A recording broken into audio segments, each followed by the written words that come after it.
Attention!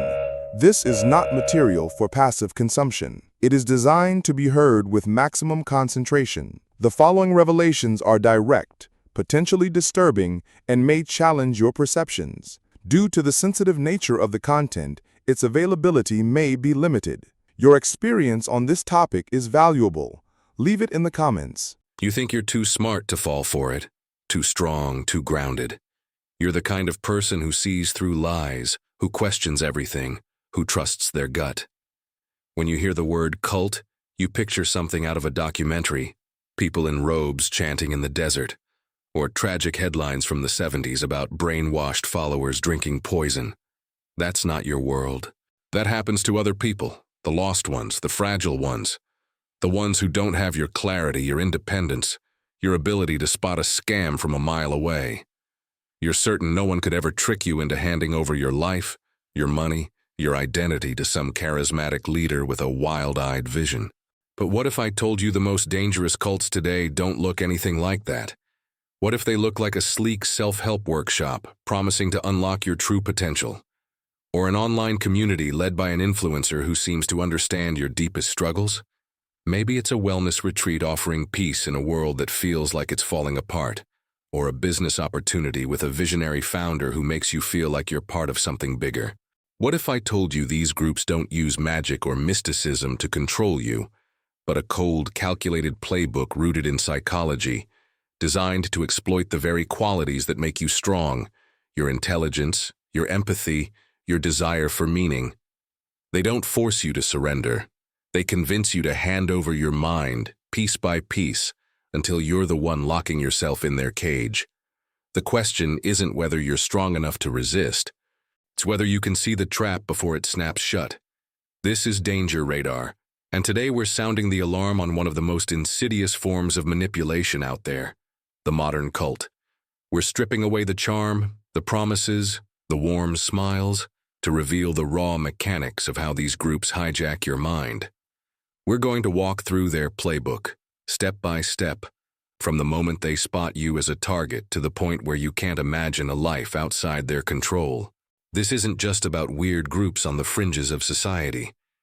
It's about the tactics used by manipulators everywhere: abusive partners, toxic bosses, predatory influencers, just dialed up to a level that can consume your entire life.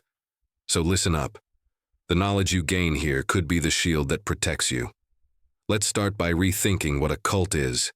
It's not about strange beliefs or quirky rituals. In psychological terms, a cult is a group that uses a deliberate set of manipulative tactics to control and exploit its members, all for the benefit of its leader. It's not about what they believe. It's about how they operate. At the center is usually a single, charismatic figure who demands total loyalty. No questions allowed. They're masters of what psychiatrist Robert J. Lifton called thought reform, a systematic process to break down your identity, your beliefs, your connections, and rebuild you into someone who serves only the group and its leader. This takeover of your mind starts with one simple, calculated move: finding you. They don't go after the weak or the broken. That's a myth. Cults often target people like you, smart, capable, successful people who can bring skills, energy, or resources to their cause. What they're looking for is a moment of vulnerability, and that's something we all experience. Maybe you've just moved to a new city, far from friends and family. Maybe you're reeling from a breakup that's left you questioning who you are. Maybe you've lost someone close and are wrestling with questions about life's purpose. Or maybe you're just lonely, feeling like the world doesn't make sense anymore, searching for something to believe in. These aren't flaws. They're human. They're moments when you crave connection, meaning answers. Cult leaders don't see your pain as something to heal. They see it as a door to walk through. The first contact often comes through a recruiter, someone who seems like they were sent just for you. They might be a fellow member, still glowing from their own early days in the group, genuinely believing they're helping you. They're trained to listen with what feels like profound empathy, to reflect your values and dreams back at you, creating an instant bond that feels almost magical. They don't pitch you a strange ideology or a list of rules. They offer friendship, understanding, a solution to the ache in your heart.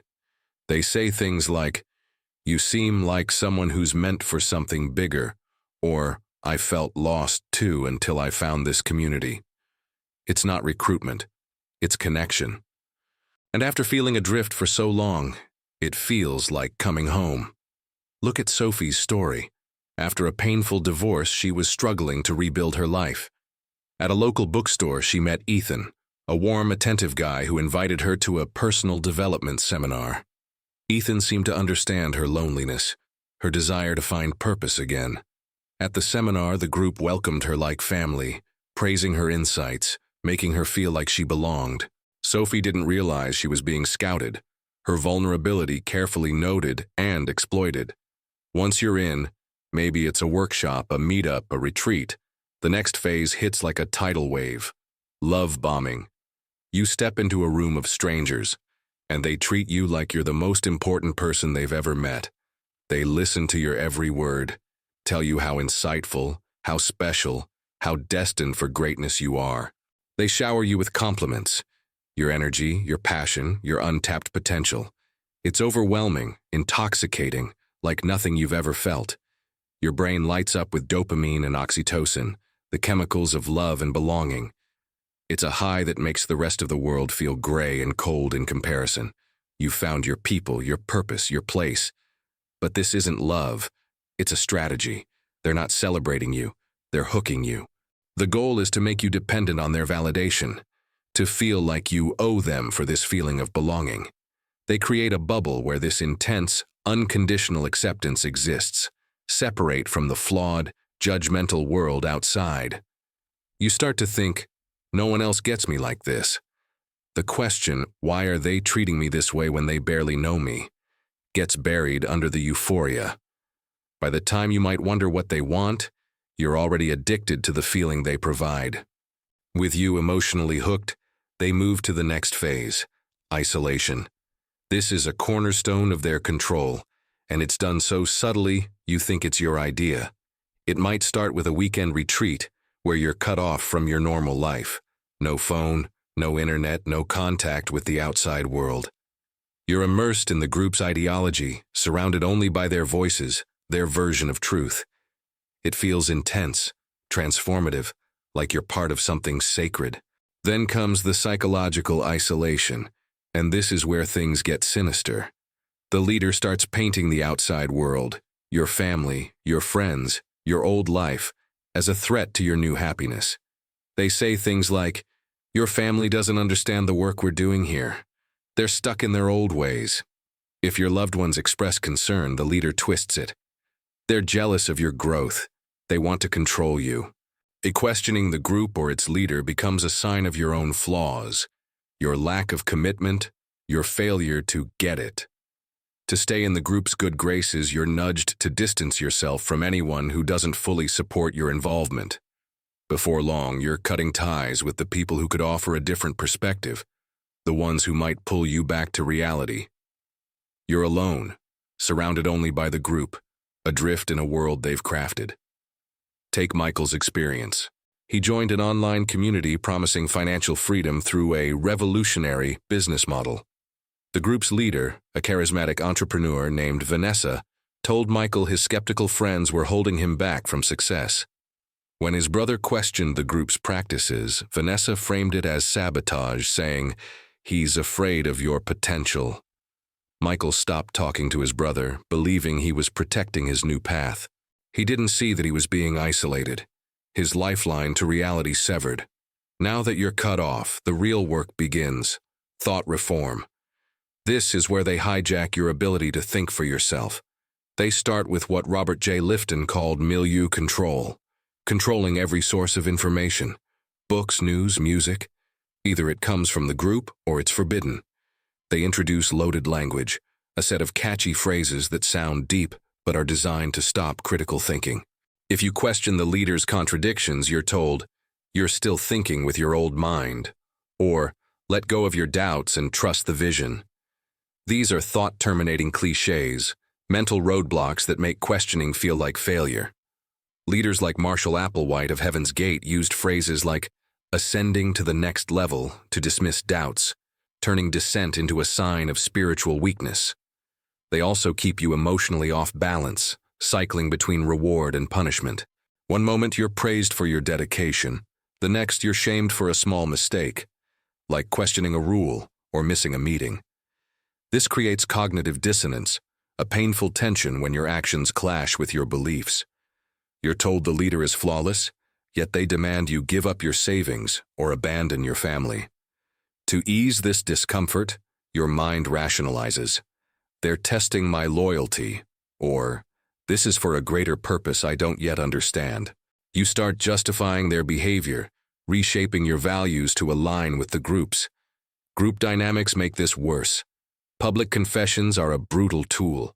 You're pushed to share your past mistakes or current doubts with the group, who use them to shame you, reinforcing the idea that you're flawed and need the group to fix you.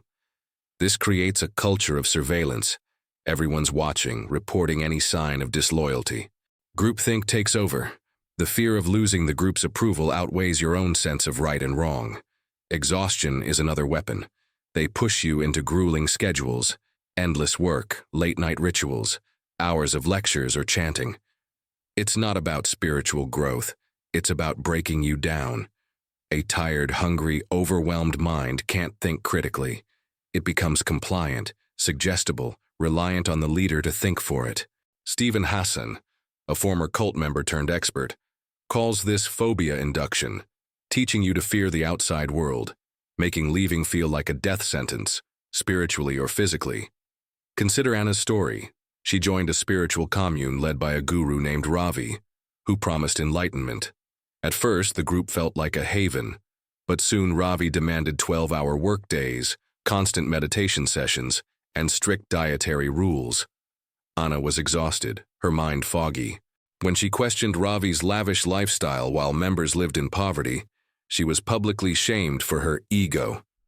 The group's chants of surrender to the path drowned out her doubts. She didn't realize her critical thinking was being eroded, her identity replaced with one loyal only to Ravi. At the center of it all is the leader. Their charisma isn't a gift, it's a weapon. They often show traits of the dark triad: narcissism, Machiavellianism, psychopathy. They believe they're destined to save the world, demanding absolute obedience. They're not empathetic. They're skilled at reading your fears and desires to manipulate you. They crave power, money, adoration, while posing as selfless saviors. They answer to no one. They are the law. The consequences are devastating. Members lose all autonomy. Their clothes, their relationships, their thoughts are dictated by the group. Many face financial ruin, giving up savings, homes, everything. The deepest wound is psychological. Anxiety, depression, complex PTSD, a shattered sense of self. Escaping is agonizing. The group plants fears about the outside world, eternal damnation, social ruin, even physical harm. Leaving means losing your community, your purpose, your identity. Breaking free starts with a spark of doubt. Maybe it's a secret talk with an ex-member, a news article that slips through, a moment when the leader's contradictions can't be ignored. Critical thinking is your lifeline. Ask yourself, is questioning discouraged? Is the leader above accountability? Are you being pushed to cut off loved ones? Are doubts framed as your failure? If the answers are yes, you're in danger. Reach out to someone outside the group, a friend, a family member, a therapist who knows about cults. That connection to the outside world is your anchor. Deprogramming is a long road. You'll grieve the community you thought you had, the purpose you believed in. You'll need to rebuild your identity, learn to trust your own mind again, and heal from deep trauma. Therapy, especially with someone trained in cult recovery, can help. Cognitive behavioral therapy can challenge the false beliefs they planted. Support groups, online or in person, connect you with others who've escaped, reminding you you're not alone. Reclaim what they tried to erase: your hobbies, your passions, your relationships. Start small. A walk, a journal entry, a conversation with an old friend. Every step is a declaration of your freedom. Your desire for connection and meaning is beautiful, but in the wrong hands, it's a weapon. By knowing their playbook, you can spot the trap before it closes. You can tell the difference between genuine community and coercive control, between charisma and manipulation. You're not weak for wanting to belong. You're human, and that humanity is your strength. It's what makes you capable of rebuilding, of thriving, of choosing yourself. Thank you for joining Danger Radar. Your awareness is your armor. Disclaimer: this content is for educational purposes and is not a substitute for professional clinical advice. If you're in a high-control group, contact a cult recovery specialist or a mental health professional.